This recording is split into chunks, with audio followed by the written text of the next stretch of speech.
앵커 북한 김여정 일행의 도착에 앞서 방한 이틀째인 마이크 펜스 미국 부통령은 평택 이 함대 사령부를 방문했습니다. 펜스 부통령은 천안함과 연평도 포격 등 북한의 도발 기록을 둘러보고 탈북자들을 만나서는 북한을 감옥 국가라고 비난하면서 대북 압박 행보를 이어갔습니다. 보도에 박원기 기자입니다. 리포트 평택 이 함대 사령부를 방문한 펜스 미국 부통령은 먼저 서해수 호관을 찾았습니다. 펜스 부통령은 2차 연평해전과 천안함, 연평도 포격 등과 관련된 전시물을 관람하며 희생자들의 넋을 기렸습니다. 이어 탈북자 4명을 따로 만나 폭정에서 탈출한 분들이라고 소개하며 혹독한 북인권 실태를 지적했습니다.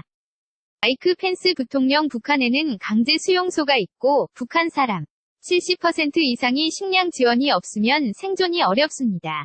어린이들도 영양실조를 겪고 있습니다. 탈북자들은 북한에서 겪은 실상을 증언했고 펜스 부통령은 북한 독재 정권을 감옥 국가라 부르며 강도 높게 비판했습니다. 마이크 펜스 부통령 이분들의 삶이 증언하듯 북한은 자국 시민들을 가두고 고문하고 궁핍하게 하는 정권입니다. 북한 여행 도중 억류됐다 숨진 오토 원비어의 아버지가 자리를 함께했고 원비어 씨와 탈북자 지성호 씨는 한참 동안 껴안고 서로를 위로했습니다.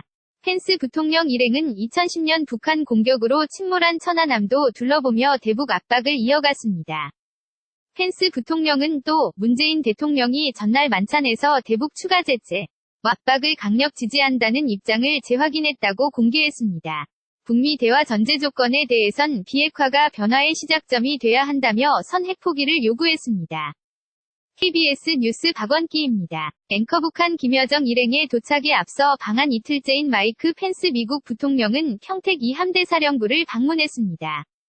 펜스 부통령은 천안함과 연평도 포격 등 북한의 도발 기록을 둘러보고 탈북자들을 만나서는 북한을 감옥 국가라고 비난하면서 대북 압박 행보를 이어갔습니다.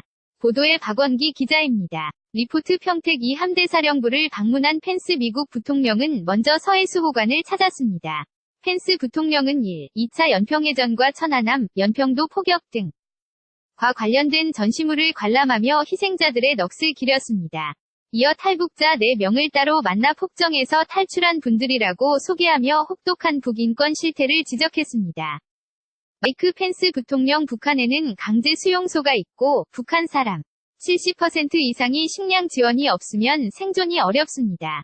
어린이들도 영양실조를 겪고 있습니다. 탈북자들은 북한에서 겪은 실상을 증언했고 펜스 부통령은 북한 독재 정권을 감옥 국가라 부르며 강도 높게 비판했습니다. 마이크 펜스 부통령 이분들의 삶이 증언하듯 북한은 자국 시민들을 가두고 고문하고 궁핍하게 하는 정권입니다. 북한 여행 도중 억류됐다 숨진 오토 원비어의 아버지가 자리를 함께했고 원비어 씨와 탈북자 지성호 씨는 한참 동안 껴안고 서로를 위로했습니다. 펜스 부통령 일행은 2010년 북한 공격으로 침몰한 천안함도 둘러보며 대북 압박을 이어갔습니다. 펜스 부통령은 또 문재인 대통령이 전날 만찬에서 대북 추가 제재와 압박을 강력 지지한다는 입장을 재확인했다고 공개했습니다. 북미 대화 전제 조건에 대해선 비핵화가 변화의 시작점이 돼야 한다며 선핵 포기를 요구했습니다. KBS 뉴스 박원기입니다. Let it go, ain't nobody go. Think about it.